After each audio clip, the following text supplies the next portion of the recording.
বন্ধুরা, আমাদের রাসেল ভাই আমাদের ট্রেন দেখতে আসছে, প্রায় আধা ঘন্টা 1 ঘন্টা হয়ে গেছে, এখনো ট্রেনের কোনো দেখা পাই নাই। যাই রাসেল ভাইকে জিজ্ঞেস করি, রাসেল ভাই আর ট্রেন দেখার অনুভূতি কেমন, এতক্ষণ এখানে বসে আছে কেন জিজ্ঞেস করি।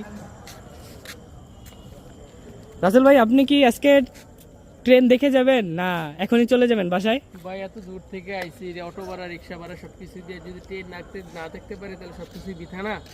ট্রেনের করে ট্রেন আধা ঘন্টা লেট করে এখন আসতেছে না, কিন্তু এই যে স্টেশনগুলো শেখ হাসিনা আপাতত খুব সুন্দর করে বানাই দিয়ে গেছে।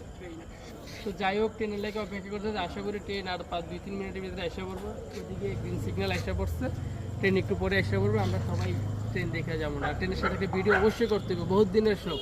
পোলাপেনে দেখি শুধু ফেসবুকে ট্রেনের সাথে ভিডিও করে এই করে দিতেছে, কিন্তু বিদেশ থাকি তো এই উপভোগটা করতে পারে এটা দেশের দিকে। আজ অনেক বছর ধরে ট্রেনও উঠি না, ট্রেনের সাথে ভিডিও করতে পারে না, তাই শখ আছে ট্রেনের সাথে ভিডিও করে যাবো। এবার রাতে 12টা বাজলো ট্রেনের সাথে ভিডিও করে যাবো, এটাই শেষ কথা। আপনার পিছে কি ওরা আপনার লোক?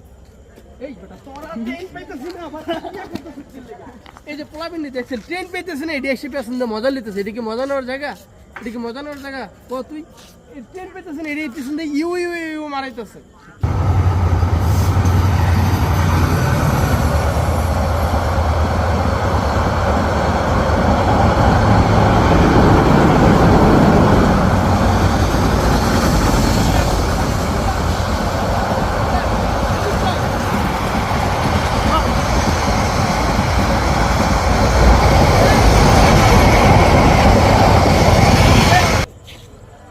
যাই হোক, অবশেষে আমরা ট্রেন দেখলাম। চট্টগ্রাম থেকে আগে আসতে ঢাকার উদ্দেশ্যে সোনার বাংলা এক্সপ্রেস।